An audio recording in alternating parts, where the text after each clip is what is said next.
Cosa succede?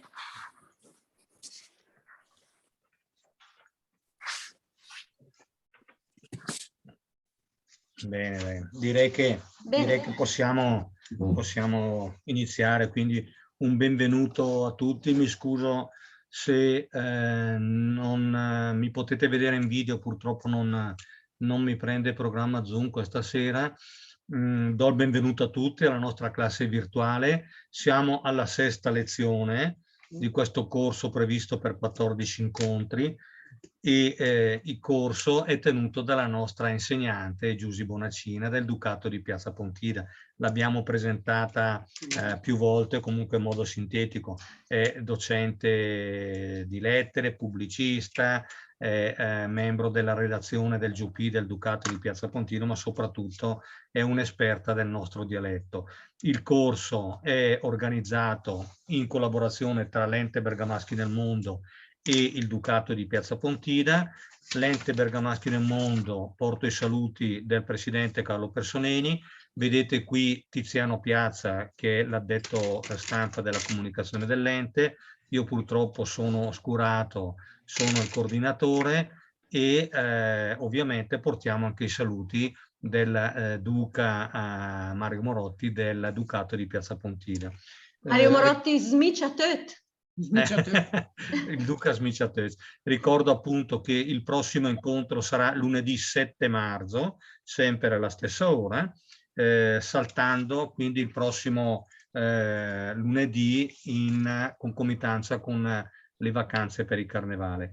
Quindi buon corso e do ben volentieri la parola alla nostra insegnante Giusy Bonacina. Buon corso a tutti. Grazie, ma io ripasso la parola a voi e vi chiedo di dirmi se sapete qual è in Italia la capitale delle maschere. Viareggio? Venezia? No.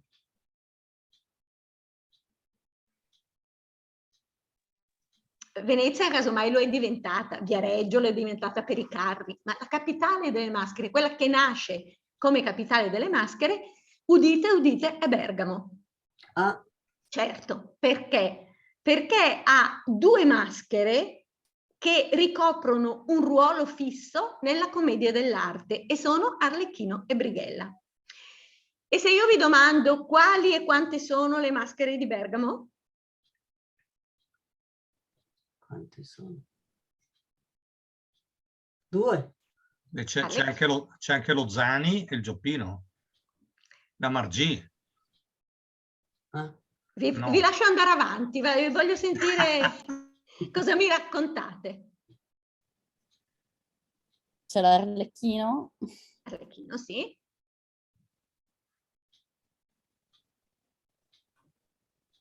C'è Brighella, abbiamo detto. Brighella. Lo Zani.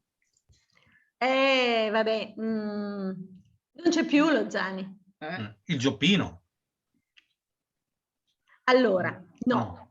Le maschere di Bergamo sono 2. Se noi parliamo delle maschere canoniche della commedia dell'arte sono 2, sono Arlecchino e Brighella.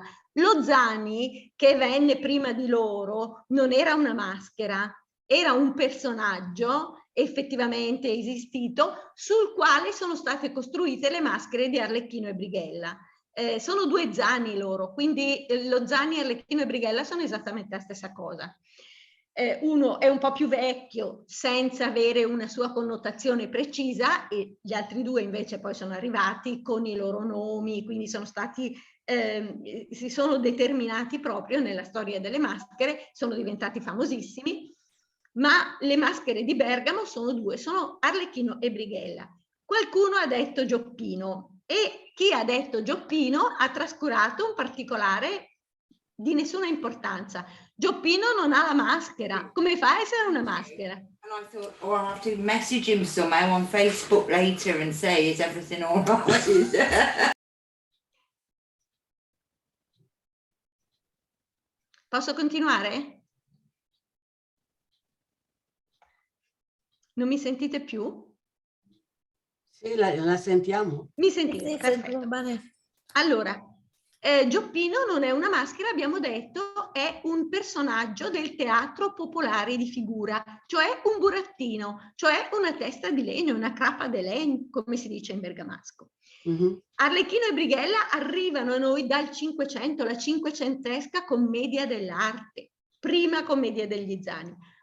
Gioppino arriva molto dopo, arriva all'inizio dell'Ottocento, anzi per la precisione nel 1820, anche se qualche studioso dice che è un po' più, è nato un po' più tardi, 1830 più o meno, ma insomma noi manteniamo valida la data del 1820. Ed è nato in un luogo particolare, Zanica. Lo sapevate? Che è nato a Zanica, Gioppino? No. Allora, Gioppino nasce a Zanica nel 1820. Se sull'anno ci sono delle discordanze, non c'è nessuna discordanza sul giorno e sul mese. È nato esattamente il 29 febbraio del 1820. Noi teniamo buona questa data. Quindi conta gli anni 4 alla volta, nel senso che compie gli anni una volta ogni 4 anni. Pertanto nel 2020 ha compiuto 50 anni e lui lo dice, so de sanga, sol giupì e ho compiuto i 50 anni. È un personaggio particolare, Gioppino, al quale noi bergamaschi ci sentiamo particolarmente legati perché è uno di noi, ha proprio le caratteristiche che hanno i bergamaschi. È un rude dal cuore tenero, è un ingenuo ma non è uno sciocco, è un manesco ma non è un violento. Quindi noi bergamaschi siamo proprio un po' così, fumantini ma in fondo non facciamo male a nessuno. E queste caratteristiche che noi riscontriamo in Gioppino sono le stesse che ritroviamo in ciascuno di noi perché noi siamo fatti un po' così. Gioppino è dunque molto amato. Però non sempre è stato accettato soprattutto dai suoi compaesani, i quali non ne volevano assolutamente sapere di essere i compaesani di una testa di legno, ma in realtà probabilmente è stato creato da un burattinaio, tale Battista Battaglia, che intorno agli anni 20 dell'Ottocento girava i paesi con la sua baracca. Arrivato a Zanica è stato ispirato da un personaggio veramente esistito, quindi gli zanichesi hanno poco da lamentarsi, effettivamente c'era qualcuno che somigliava a Gioppino a Zanica. Io quando ho fatto qualche ricerca sul personaggio, parlo oramai di almeno una ventina di anni fa, avevo incontrato a Zanica una signora centenaria, la quale mi diceva che i suoi nonni le dicevano che a Zanica, proprio in via Padre Davide, attualmente si chiama Padre Davide, ma un tempo si chiamava via Brusa Padella, c'era una casa che era indicata come la casa dei Gioppini, quindi evidentemente era abitata da una famiglia che aveva delle caratteristiche che potevamo ricondurre al nostro Gioppino. Allora, Gioppino abbiamo detto, è un personaggio particolare. Particolare perché? Ce ne sono tanti di personaggi del teatro popolare di figura, mi viene in mente Sganapino, mi viene in mente Fagiolino, ma perché Gioppino è diverso, è qualcosa di più? Perché Gioppino ha una famiglia per intero. Allora, ha 2 genitori che sono Bortol Söcalonga e Maria Scatolera. Bortol Söcalonga, probabilmente non è il suo cognome, perché anche se voi andate negli archivi parrocchiali oppure in quelli comunali di Zanica, i Söcalonga non li trovate. Probabilmente questo Söcalonga è uno scotum dei quali avevamo parlato qualche tempo fa. Probabilmente nella famiglia c'era qualcuno che aveva la testa un po' allungata e sono diventati tutti Söcalonga.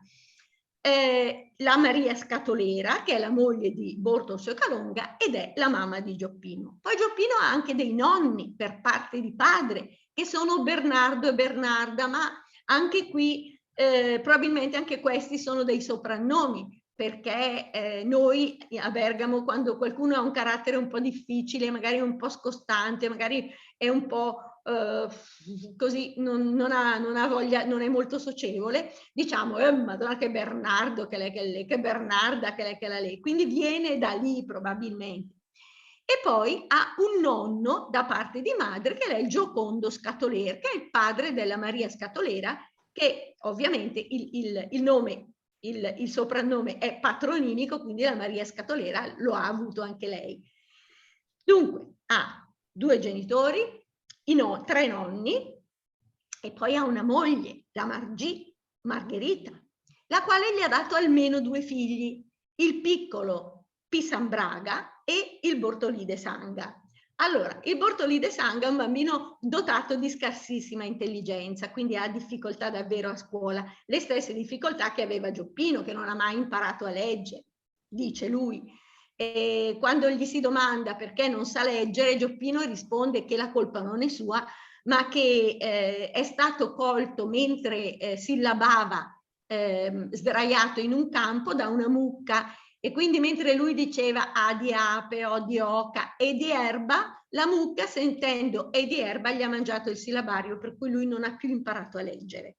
Questo dice lui di se stesso. E anche il suo piccolo Bortolì non è molto bravo a scuola. Invece il piccolo Pisambraga ha dato adito a delle discussioni, perché qualcuno ritiene che il Pisambraga sia un fratellino di Gioppino, ma non è così, non è possibile che sia così, perché se voi pensate che il Pisambraga è un lattante e Gioppino ha 50 anni, è difficile che la Maria Scatolera, non essendoci la fecondazione assistita, potesse avere un bambino quando aveva un figlio di 50 anni, quando ha un figlio di 50 anni. Quindi il piccolo Pisambraga è sicuramente figlio di Gioppino. Perché si chiama così? Possiamo immaginarlo, perché abbiamo detto anche l'altra volta, l'acqua nelle povere case era preziosa e quindi i bambini piccoli venivano lavati poco. Questo Pisambraga veniva lasciato a macerare nella sua urina, evidentemente non aveva un buon profumo e quindi lo chiamavano così, povera anima. Gioppino ha anche 2 fratelli, che sono Olbruno e il Giacomì. Allora, Olbruno celibe perché non vuole sposarsi. Il Giacomino o Giacomì celibe perché nessuna donna l'ha voluto, essendo il più sciocco della famiglia. E questa è complessivamente la famiglia di Gioppino. Cosa succede quando nasce Gioppino? Gioppino nasce nella freddissima mattina del 29 febbraio 1820 e nasce e la Maria Scatolera è colta dai dolori del parto mentre il Borto Socalonga è nei campi. Quindi vanno a chiamarlo e gli dicono: guarda, che le vicine di casa che l'aiutano nel parto gli dicono: guarda, vai a casa di corsa perché tua moglie ha partorito. Il povero Borto Socalonga aveva in quel momento avuto una disgrazia pazzesca. Gli era morto l'asino che si chiamava Joseph, cioè Giuseppe. E perché era morto quest'asino? Era morto, poveretto, perché aveva imparato tanto bene a non mangiare e improvvisamente è morto, ed è stata una disgrazia terribile perché riusciva a far risparmiare la famiglia e vabbè. Allora il Borto Socalonga si rende conto che non hanno come coprire questo bambino e cosa fa? Scuoia l'asino e porta a casa la pelle del Joseph, nella quale pelle viene avvolto Gioppino e a lui viene dato lo stesso nome dell'asino che gli ha salvato la vita, perché sennò non avrebbe avuto di che coprirsi, quindi si chiama Giuseppe, anche lui Giuseppino Gioppino. Ecco, questa è la storia del nostro Gioppino. Il nostro Gioppino ha 2 caratteristiche importanti. Allora, più di 2. Essendo nato nel 1820, porta con sé quegli ideali di uguaglianza, di libertà, di fraternità che erano propri della Rivoluzione francese, che valicate le Alpi erano arrivati fino a noi. Quindi lui è sempre dalla parte dei deboli, che difende a spada tratta contro ogni tipo di tirannide. È un giustiziere alla fine il nostro Gioppino, no? Abbiamo detto che è manesco ma non è violento, ma la sua violenza la usa per ricondurre alla ragione tutti i tiranni o tutte quelle persone che approfittano dei deboli. E con cosa lo fa? Lo fa con un amico insostituibile che è il suo bastone, che lui chiama Sugama della Porta oppure Paga Debec. Sugamà della porta, sapete cosa vuol dire, no? Straccio, canovaccio della porta, oppure paga debet, cioè quello che paga i debiti. Ecco. Ha anche un'altra caratteristica, i suoi gozzi. Gioppino ha 3 gozzi e sui gozzi ci siamo un po' tutti scontrati, noi che siamo amanti di Gioppino. Per esempio, il già citato qui da noi Umberto Zanetti, grandissimo personaggio, un pozzo di scienza che sa tutto, sapeva tutto, purtroppo ci ha lasciato, che sapeva tutto sulla cultura bergamasca, sulle usanze, sulle tradizioni, sugli usi, sui costumi, sosteneva che Gioppino avesse i 3 gozzi perché aveva la malattia di Madelung, che è una sindrome che, mi dicono, io non sono medico, che colpisce coloro che alzano un po' troppo il gomito. Ma dalle mie ricerche pare che questa malattia provochi delle gibbosità in tutto il corpo, delle deformità che Gioppino non ha, perché Gioppino ha solo i suoi 3 gozzi, ma per il resto non ha nessuna deformità. Allora, Camillo Bianchi, altro studioso di Gioppino, sosteneva che Gioppino avesse questi 3 gozzi per emulare Bartolomeo Colleoni, il quale Bartolomeo Colleoni, come tutti sapete, aveva la sua maschia possa, aveva fatto in modo che lui avesse 3 testicoli invece che 2, e queste gocce o testicoli fanno parte del suo blasone, quindi voi se andate a vedere qualsiasi monumento a Bergamo che sia passato nelle mani della famiglia Colleoni, di cui lui era il capostipite, vedrete che ci sono questi 3 testicoli a conferma della virilità di Bartolomeo Colleoni. Ed è un blasonato, un nobile, ma Gioppino non aveva nessun blasone, quindi che scopo aveva mettere in vista 3 protuberanze, visto che lui non aveva nessun tipo di nobiltà? Io sono convinta che questo gozzo altro non sia che un malfunzionamento della tiroide. Teniamo conto che il gozzo qui era piuttosto diffuso, anche perché il sale non era iodato, il sale che si usava in cucina, e soprattutto non si mangiava, non c'erano alimenti con tanto iodio, quindi è molto probabile che la tiroide non funzionasse benissimo. Del resto era piuttosto diffusa questa malattia. Se lo chiedete a Gioppino, lui vi risponderà che i 3 gozzi rappresentano 3 sacche nelle quali far stare tutta l'intelligenza che non gli stava nella testa. Quindi lui sostiene che sono pieni di intelligenza. E va bene, noi, se lui lo dice, noi ci crediamo. Ecco, questo è tutto sommato il personaggio di Gioppino. Gioppino che è per noi emblema di giustizia, di uguaglianza, di valore morale altissimo. Lui è attaccatissimo alla sua famiglia, innamoratissimo della moglie Margì, quindi davvero. Ecco, una cosa che io mi sono chiesta è perché noi sappiamo praticamente tutto di Gioppino e non sappiamo niente di sua moglie. Perché non sappiamo niente della Margì? E mi sono trovata una risposta che è questa. Molto probabilmente la Margì era una di quelle che noi chiamavamo iscetine dell'ospedale, nel senso che nel comprensorio, a Comunnuovo, che faceva parte un tempo del comprensorio di Zanica, c'era una ruota degli esposti. Probabilmente questa Margì è stata presa dalla famiglia di Gioppino perché la Maria Scatolera, avendo tutti questi uomini in casa, aveva necessità di un aiuto domestico. Quindi si andava presso le suore che avevano queste ragazzine, si diceva che si sarebbero tenute a casa in cambio di un piccolo aiuto domestico. Probabilmente è andata così. La Margì è entrata in casa Soccalonga, ha conosciuto Gioppino, si sono innamorati. Non sappiamo se si siano sposati perché non abbiamo nessuna data relativa al loro matrimonio o se siano gli antesignani del libero amore, ma la loro coppia, bene o male, nasce così. Qualcuno ha azzardato che Gioppino potesse essere coevo delle maschere. E hanno detto questo perché se voi andate a Caravaggio, nella chiesa di San Bernardino, vedete in un affresco del 1531 realizzato da Francesco Prata e da Fermo Stella, vedete che nella scena della crocifissione c'è un soldato che ha un brutto ghigno, per la verità, che allunga la lancia con una spugna imbevuta di acqua e aceto verso, verso il viso, verso la bocca del Cristo.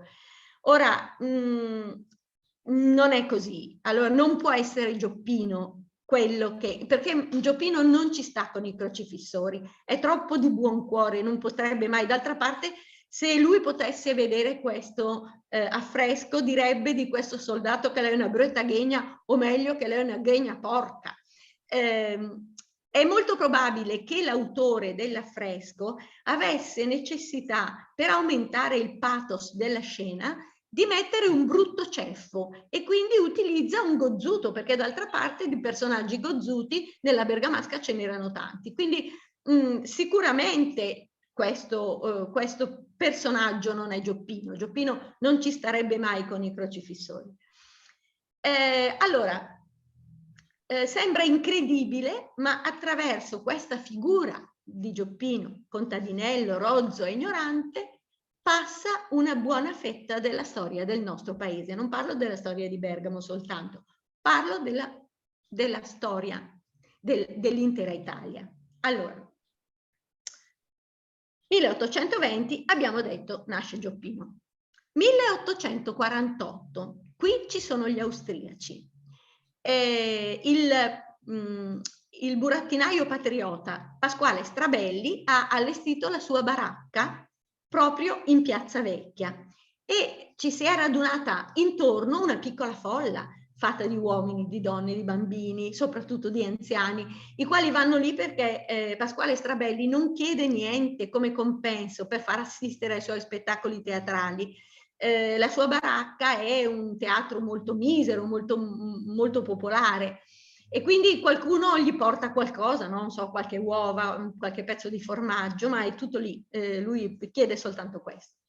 In scena ha messo Gioppino, il quale sta bastonando un altro burattino, Oltogni, che parla esattamente come gli austriaci,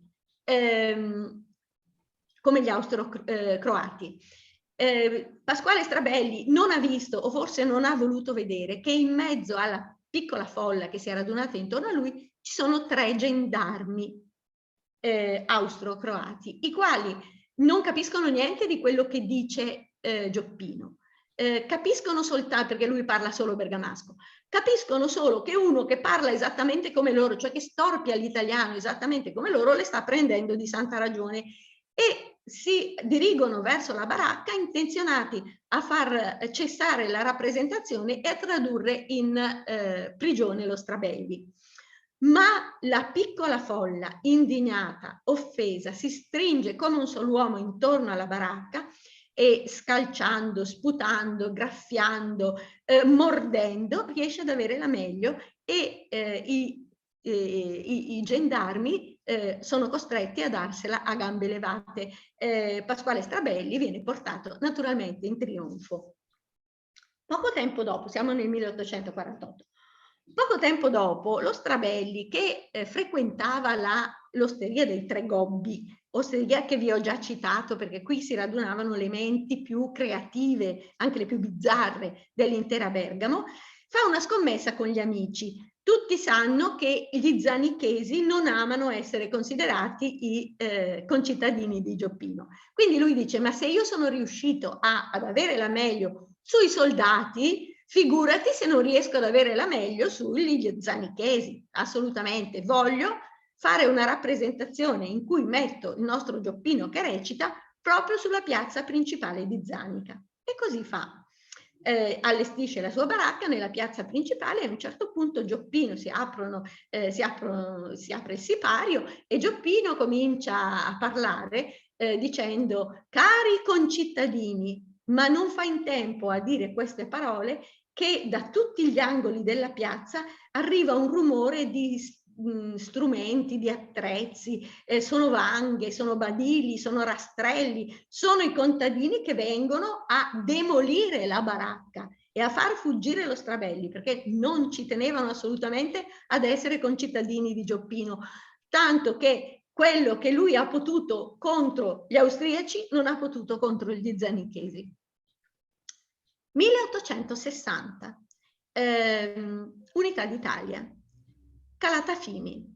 Allora, Francesco Nullo e Francesco Cucchi hanno radunato, hanno reclutato tutti i bergamaschi che volevano partecipare, perché i bergamaschi chiaramente hanno un grande cuore, no? Quindi vogliono partecipare, vogliono dare una mano alla Sicilia insorta.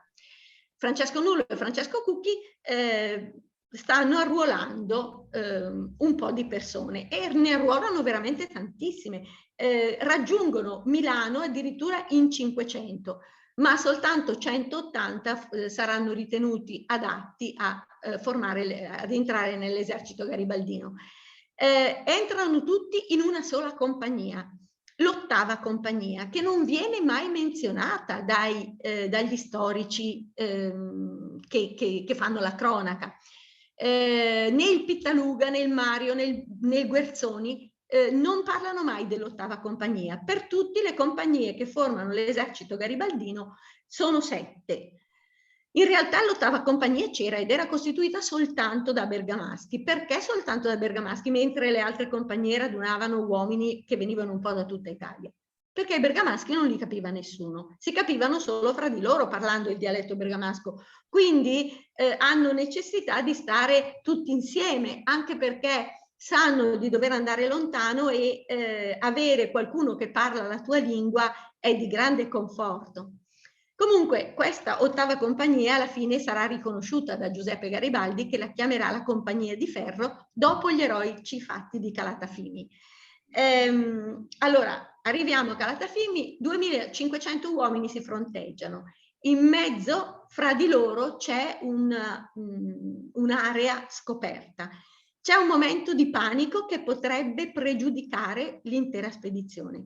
I bergamaschi, l'8ª compagnia, è affidata al comando di Angelo Bassini, che è pavese. Ma Francesco Nullo si rende conto che se si cede a quel momento di panico sarà pregiudicata l'intera spedizione e decide di rivolgersi ai bergamaschi e parla bergamasco e dice che i bergamask te cinturen a me, e quindi alla spicciolata gli uomini lo raggiungono e lui spiega il suo piano di battaglia che ha costruito in quel momento. Dice: quando o für a me, für a teuch. Destendiv so ein Teil e poi in ach de gran corsa. Mi avete capito? Quando esco io, uscite tutti, distendetevi a ventaglio e poi avanti di gran corsa. E prima di uscire allo scoperto dice una frase passata alla storia, dice avanti i me Gioppi. Nel nome di Gioppino i bergamaschi si buttano proprio nel mezzo del campo della battaglia. E c'è una bellissima cronaca del Bandi, il quale dice: vedemmo una compagnia uscire allo scoperto, fu riconosciuta come la compagnia dei bergamaschi e tosto un grido di giubilo la salutò. Viva Bergamo, viva Garibaldi, viva l'Italia. E noi portiamo a casa la vittoria di Calatafimi. Certo, le perdite sono tante. Fra i morti ci sarà un bambino, Adolfo Biffi, che è riuscito a farsi arruolare nonostante non avesse i 14 anni indispensabili per entrare nell'esercito. Ne aveva soltanto 13 ed è morto, come tantissimi altri. 1894. Il giornalista bohemien Benvenuto Trezzini crea, perché è veramente una sua creazione, il settimanale satirico Gioppi. Il Gioppi esce ancora, voi probabilmente lo ricevete anche online, adesso però è diventato un quindicinale, ma un tempo era un settimanale. Quando esce il Gioppi, Benvenuto Trezzini ha bisogno di una testa di Gioppino, di un volto di Gioppino da mettere proprio in prima pagina. Allora si reca all'Osteria dei Tre Gobbi, come al solito, e qui incontra il pittore Alberto Maironi. Un tempo i pittori giravano nel taschino il loro pennello. Non avevano naturalmente i colori, esattamente come noi ci portiamo la penna, a quel che loro si portavano il pennello. E Benvenuto Trezzini chiede ad Alberto Maironi una testa di Gioppino. E Alberto Maironi, che si era portato qualcosa da mangiare in una carta per alimenti dentro l'osteria, perché un tempo si faceva così, si portava la roba da mangiare e si acquistava il vino dall'oste, toglie le cose che aveva portato dalla carta, utilizza la carta degli alimenti, prende il pennello dal taschino, lo intinge nel vino rosso e disegna quella bellissima testa di Gioppino che ancora orna la prima pagina del nostro giornale. 1923 nasce il Ducato di Piazza Pontida, vi ho già detto come, 23/24, perché poi viene ufficializzato nel 1924, ok. 1928, il grande Giacinto Gambirasio, scrittore, studioso dei costumi bergamaschi, amante della lingua bergamasca, rileva il giornale Giopì. E da quel momento il nostro giornale, il giornale diventa l'organo ufficiale del Ducato di Piazza Pontida. La cosa non piace ai fascisti. Perché? Perché Giacinto Gambirasio è un antifascista convinto.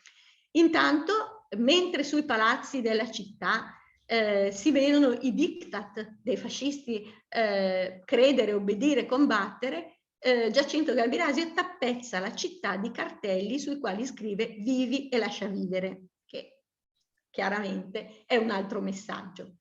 Poi mette la redazione a pochi passi dalla casa del fascio e la chiama Casa del Giupì. Questo non può piacere. Non solo, fa in modo che da noi si esalti la lingua locale, mentre a Roma Benito Mussolini tuona contro le lingue locali per la lingua nazionale. Che cosa non piace ancora di più? Non piace che il giornale non sia né addomesticato né addomesticabile e nemmeno il sodalizio, per cui con le leggi razziali del 38, considerato che sulla testata del Giopì in prima pagina c'è ancora la testa di Gioppino, con le leggi razziali, col pretesto che Gioppino rappresenti l'onta della razza, il giornale viene chiuso e con lui il sodalizio. Riapriranno tutti e due nel 1945, inneggiando alla ritrovata libertà. Durante la Seconda Guerra Mondiale è un sacerdote partigiano, Don Vittorio Bonomelli, che veste i panni di Gioppino. Se ne ride della linea gotica e la attraversa sugli aerei degli alleati e Radio Londra saluta le sue imprese annunciando: Gioppino ha messo gli scarponi. Catturato, fatto prigioniero, sarà liberato dai partigiani e Radio Londra annuncerà Gioppino a Tre Gozzi. Nel 1944 poi addirittura cominciano le apparizioni a Ghiaie di Bonate, e c'è una fiumana di persone che a tutte le ore del giorno e della notte si recano da Bergamo, ma da tutta la provincia, verso Ghiaie per assistere a queste apparizioni o comunque per vedere qualcosa. Il comando alleato ritiene che ci possano essere degli infiltrati, quindi si paventa la possibilità di lanciare una bomba proprio per evitare che per colpire magari insieme ai fedeli anche i nemici. Allora Don Vittorio Bonomelli, che è diventato amico di un comandante del comando alleato, Peter Cooper, lo fa travestire da sacerdote e i due preti, uno finto e uno vero, vanno verso Ghiaie per capire se ci sono degli infiltrati o se si tratta soltanto di fedeli, e si renderanno conto che sono effettivamente soprattutto donne, ma praticamente fedeli. Quindi tornano al comando alleato, depongono questa loro, dicono quello che loro hanno visto, e al comando pregano molto, e al comando alleato decidono di non lanciare la bomba. E a questo punto Don Vittorio Bonomelli dirà che la Madonna è la prima partigiana d'Italia. Ora,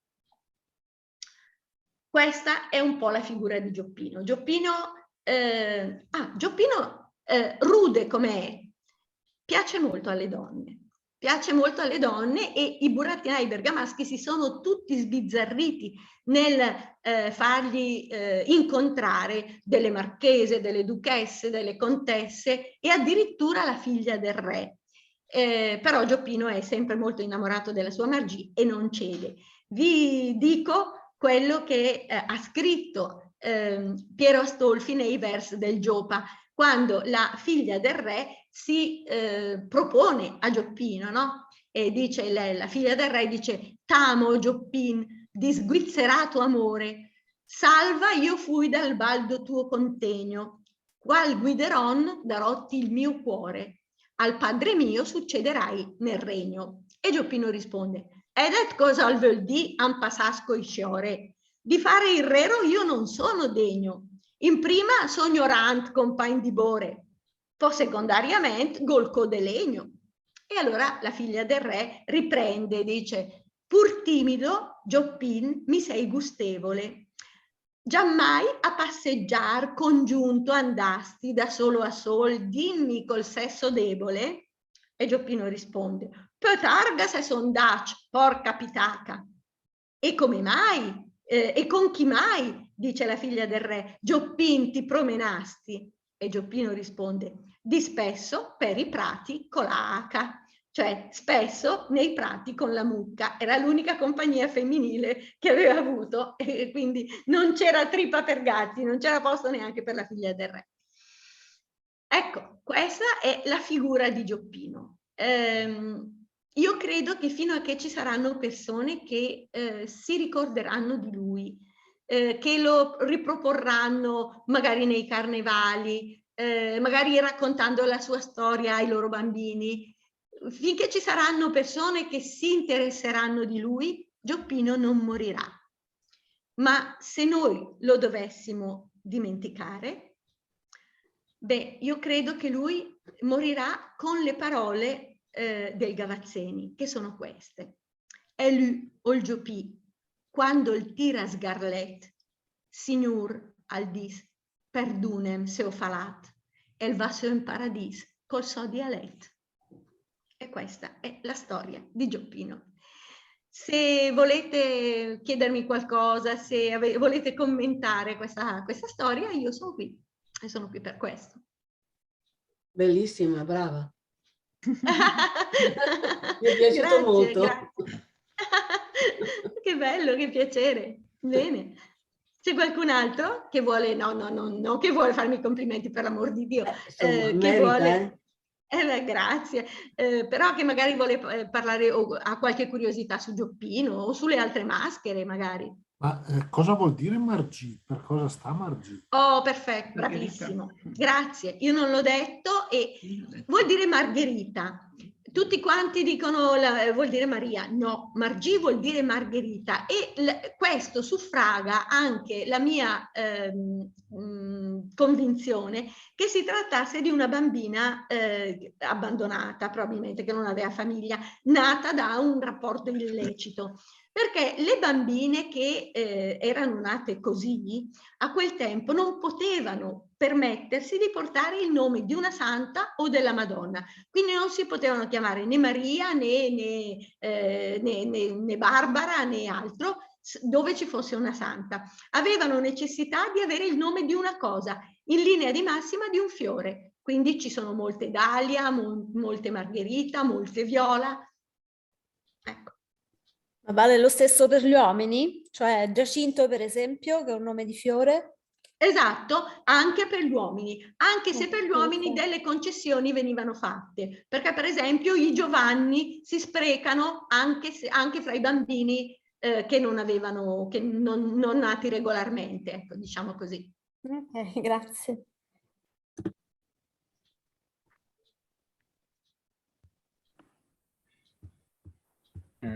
molto interessante anche l'aspetto così genealogico del Gioppino. Certo. Ecco, io ho avuto il piacere di assistere ad alcune rappresentazioni di burattini che sono sempre molto, molto satirici e non so, mi viene in mente una classica battuta quando il Gioppino ruba qualcosa che dice no, le mie roba le porta via.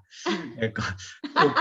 Certo. Oppure ecco, quando lei ha detto che il famoso bastone l'ha chiamato il Sugama della porta o il pagadebet. O pagadebet. Il burattinaio che lo metteva in scena lo chiamava o il termometro. Sapes il termometro? Certo, certo. Il termometro per provare la febbre a quelli che sarebbero stati bastonati.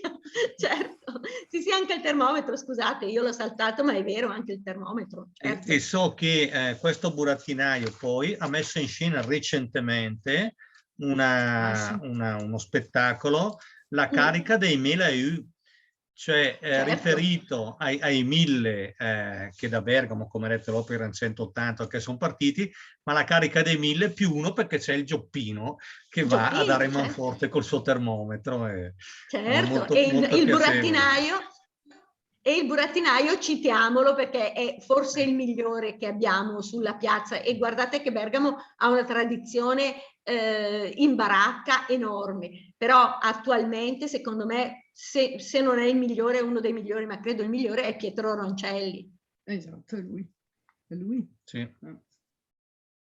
Sì, è un grande Roncelli. E poi la cosa curiosa è che mentre altri burattinai, ce ne sono altri molto bravi, per esempio Daniele Cortesi secondo me è altrettanto bravo, ma la voce di Gioppino è la voce di Roncelli, non ce n'è. Gli altri non arrivano a dare quell'intonazione che necessariamente appartiene al personaggio.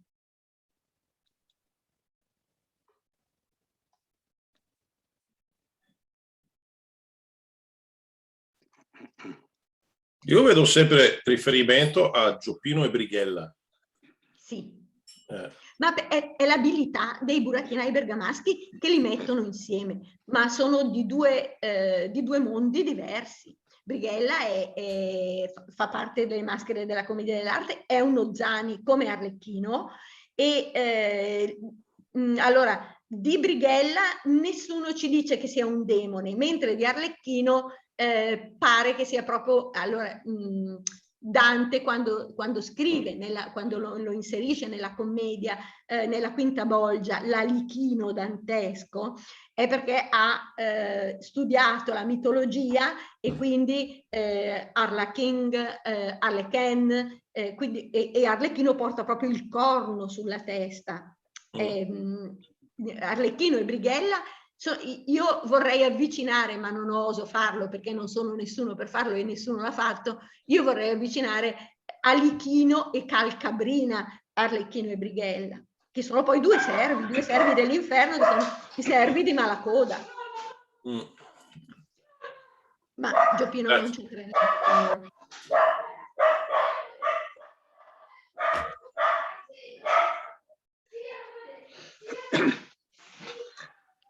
Nella storia di Arlecchino?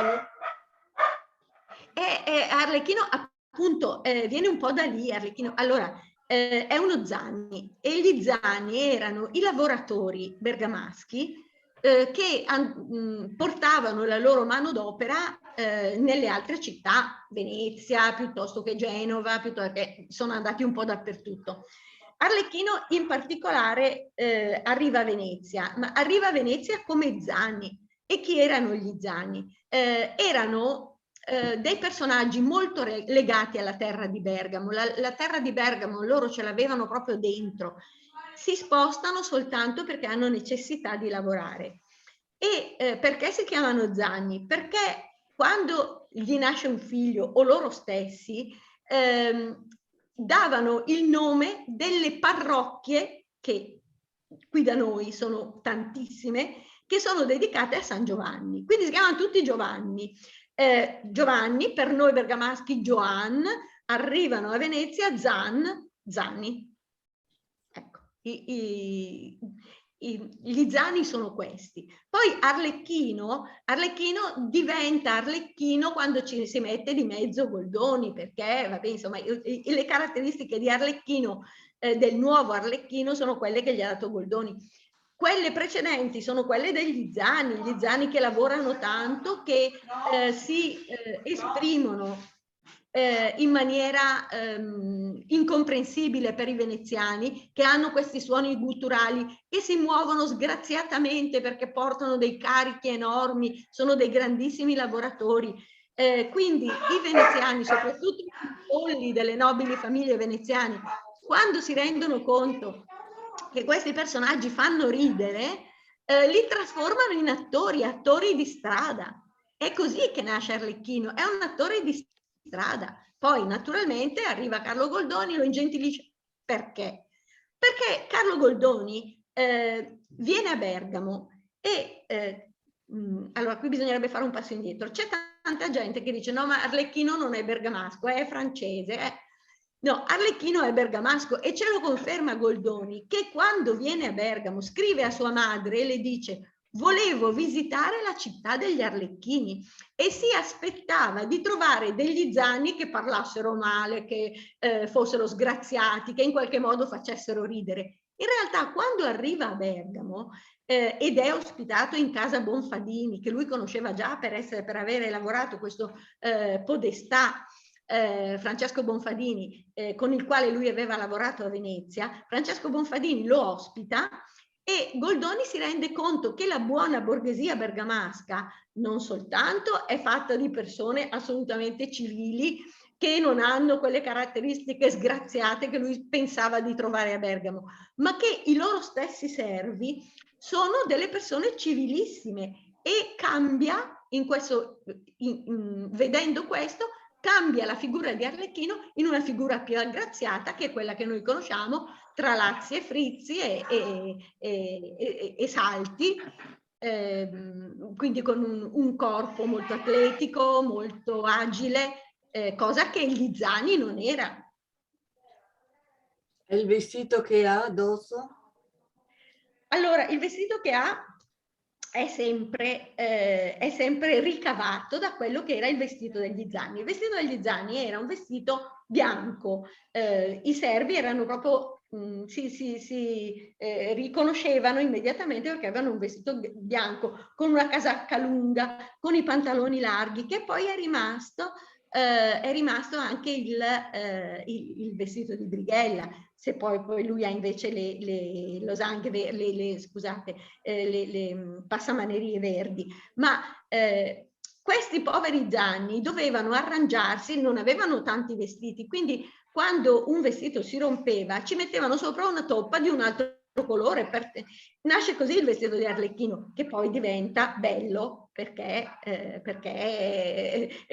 si evolve la maschera, si evolve anche il vestito, ma nasce come la necessità di rattoppare questi vestiti che si rompevano.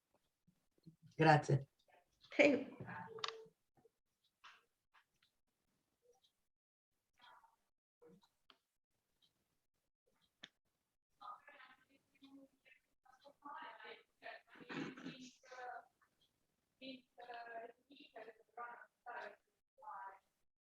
Se non avete altri commenti, io per stasera chiuderei anche qui. Cosa dite? Vi lascio andare via presto? C'è il signor Gilberto che vuole dire qualcosa, però non ha... Bene, non lo vedo. No, sì, però non ha aperto il suo microfono.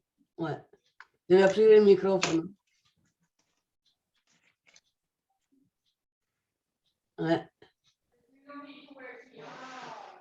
Non ha aperto il microfono. Va bene? Mi sentite? Sì, certo. Sì. Certo, buonasera. A Venezia, Arlecchino, sì. non si chiama Truffaldino, Trappolino?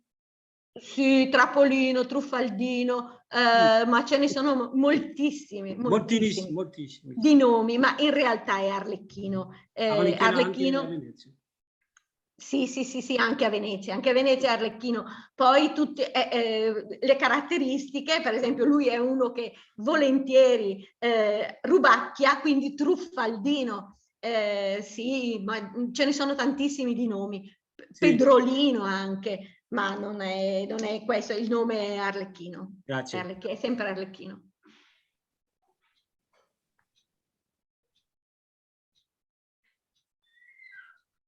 Bene, eventualmente vediamo se riusciamo a fare una sintesi, vedo magari di redigerla e poi ci confrontiamo, perché trovo molto interessante questa, questo excursus sulla genesi del Gioppino, che poi si intreccia anche con la storia d'Italia e di Bergamo, quindi certo. interessante. Ed è per questo, signor Rota, che queste sono le ragioni per le quali vestiremo da Gioppino il nostro omino di Bruxelles. Esatto.